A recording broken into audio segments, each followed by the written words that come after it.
നമസ്കാരം. മലയാളി വാർത്ത ഇൻസൈഡിലേക്ക് സ്വാഗതം. പരമോന്നത നേതാവ് അയത്തുള്ള അലി ഖമനയി കൊല്ലപ്പെട്ടതിന് പിന്നാലെ പ്രതികാരത്തിന്റെ പതാക ഇറാൻ ഉയർത്തിക്കഴിഞ്ഞു. ഖോമിലെ ജംഗറാൻ പള്ളിയുടെ താഴ്കക്കുടത്തിന് മുകളിലായി ഇറാൻ ചുവന്ന കൊടി ഉയർത്തിക്കഴിഞ്ഞു. ഷിയ ആചാരപ്രകാരം നീതി, പ്രതികാരം എന്നിവ സൂചിപ്പിക്കുന്നതാണ് ഈ ചുവന്ന കൊടി.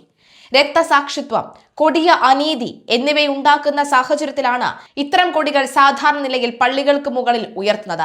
സാധാരണമല്ല, അസാധാരണമായി. പശ്ചിമേഷ്യയിൽ സംഘർഷം ഇനിയും രൂക്ഷമാകുമെന്ന സൂചന തന്നെയാണ് ഇത് നൽകുന്നത്.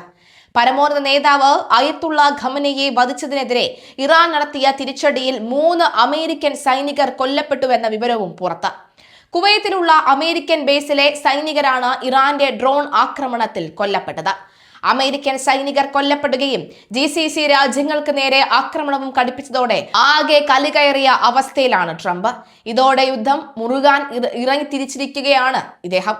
ഇറാനെതിരായ സൈനിക നടപടിക്ക് 4 ആഴ്ച വരെ സമയം എടുത്തേക്കാമെന്ന് US പ്രസിഡന്റ് ട്രംപ് ഇപ്പോൾ വ്യക്തമാക്കുന്നു.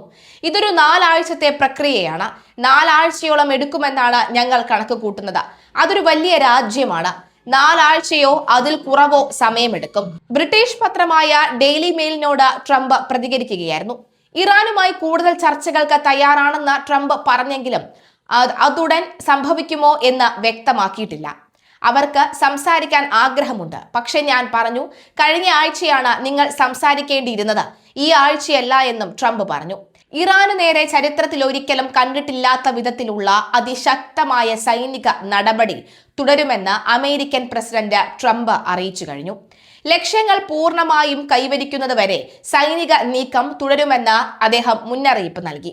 കൂടുതൽ അമേരിക്കൻ പൗരന്മാരോ സൈനികരോ വധിക്കപ്പെടാൻ സാധ്യതയുണ്ടെങ്കിലും ഈ സൈനിക നീക്കം ആത്യന്തികമായി ലോകത്തിന് വലിയ ഗുണം ചെയ്യുമെന്നും ട്രംപ് NBC ന്യൂസിന് നൽകിയ അഭിമുഖത്തിലും വ്യക്തമാക്കി.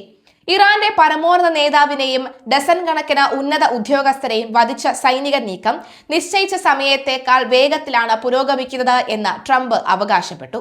കൊല്ലപ്പെട്ട അമേരിക്കൻ സൈനികരുടെ രക്തത്തിന് പകരം ചോദിക്കുമെന്ന് പ്രഖ്യാപിച്ച ട്രംപ് ഇറാൻ വലിയ വില നൽകേണ്ടി വരുമെന്ന ചില്ലിംഗ് അന്ത്യശാസനമാണ് നൽകിയിരിക്കുന്നത്.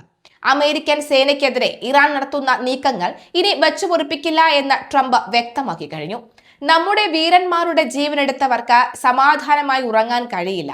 ഓരോ ആക്രമണത്തിനും അർഹിക്കുന്ന മറുപടി നൽകിയിരിക്കും.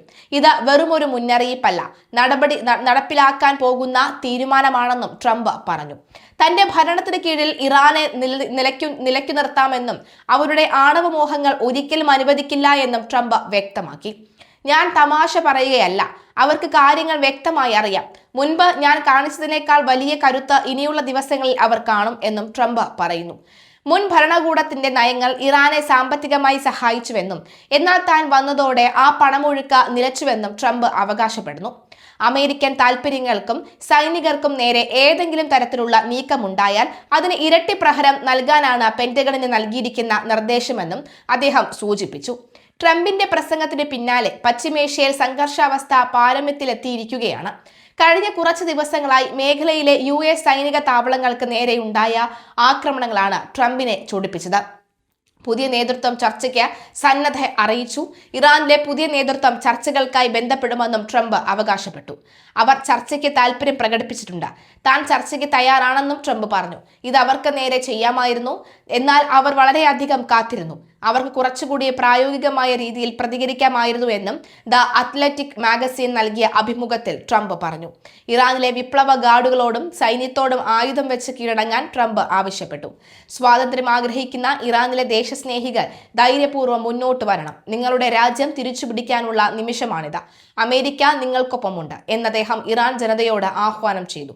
48 ഇറാനിയൻ നേതാക്കളെ വധിച്ചതായും 9 യുദ്ധക്കപ്പലുകൾ തകർത്തതായും US അവകാശപ്പെട്ടു. ട്രംപ് പുതിയ നേതൃത്വം എന്ന് ഉദ്ദേശിച്ചത് ആരെയാണ് എന്നതിൽ വ്യക്തതയില്ല. ഖമേനി കൊല്ലപ്പെട്ടതിന് ശേഷമുള്ള ഇറാനിലെ നേതൃത്വമാണോ അല്ലെങ്കിൽ തങ്ങളുടെ താൽപര്യങ്ങൾ സംരക്ഷിക്കുന്ന പാവ ഭരണകൂടമാണോ എന്നതിൽ വ്യക്തതയില്ല.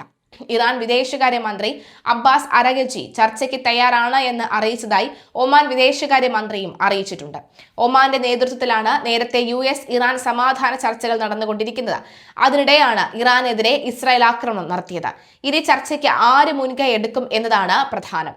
ഒമാനും ഖത്തറും ചേർന്നുള്ള മധ്യസ്ഥ നീക്കങ്ങളിലൂടെ നിലവിലെ പ്രതിസന്ധിക്ക് പരിഹാരം കാണാൻ കഴിയുമോ എന്നതാണ് ഇനി അറിയാനുള്ളത്. അതേസമയം ഇറാൻ പരമോന്നത നേതാവിനെ വധിച്ചതിന് പകരമായി അമേരിക്കൻ വിമാനവാഹിനി കപ്പൽ ആക്രമിച്ചതായി ഇറാൻ വിപ്ലവ ഗാർഡ് അവകാശപ്പെട്ടു. എന്നാൽ ഈ മിസൈലുകൾ ലക്ഷ്യസ്ഥാനത്ത് എത്തിയില്ല എന്ന് US സെൻട്രൽ കമാൻഡ് വ്യക്തമാക്കി.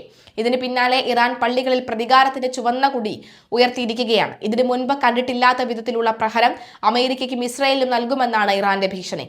കഴിഞ്ഞ ദിവസങ്ങളിൽ Israel, UAE, Qatar, Bahrain, Oman, Saudi Arabia, Kuwait എന്നിവിടങ്ങളിലായി ഇറാൻ വിശേഷിപ്പിച്ച ഡ്രോണുകളും മിസൈലുകളും പതിച്ചിട്ടുണ്ട്. മേഖലയിലെ അമേരിക്കൻ താവളങ്ങളും കനത്ത ജാഗ്രതയിലാണ്. നേരത്തെ ഇറാൻ തിരിച്ചടിയിൽ 3 US സൈനികർ കൊല്ലപ്പെടുകയും 5 പേർക്ക് ഗുരുതര പരിക്കുകൾ ഏൽക്കുകയും ചെയ്തതായി സ്ഥിരീകരിച്ച അമേരിക്ക നിരവധി പേർക്ക് നിസാര പരിക്കുണ്ടെന്നും മേഖലയിലെ US സൈനിക ആസ്ഥാനം വാർത്താക്കുറിപ്പിൽ അറിയിച്ചു. ഗൾഫ് മേഖലയിൽ വിന്യസിച്ചിരിക്കുന്ന അമേരിക്കൻ വിമാനവാഹിനി കപ്പലായ USS എബ്രഹാം ലിങ്കണ് നേരെ മിസൈൽ ആക്രമണം നടത്തിയതായി ഇറാൻ റവല്യൂഷണറി ഗാർഡ് അറിയിച്ചിരുന്നു. അമേരിക്കയുടെയും ഇസ്രായേലിന്റെയും സംയുക്ത ആക്രമണത്തിൽ ഖാംനോയി കൊല്ലപ്പെട്ടതിന് പ്രതികാരമായി നടത്തിയ ഓപ്പറേഷൻ ട്രൂ പ്രോമിസ് 4ന്റെ ഭാഗമായാണ് ഈ ആക്രമണമെന്ന് ഇറാൻ വ്യക്തമാക്കി കഴിഞ്ഞു.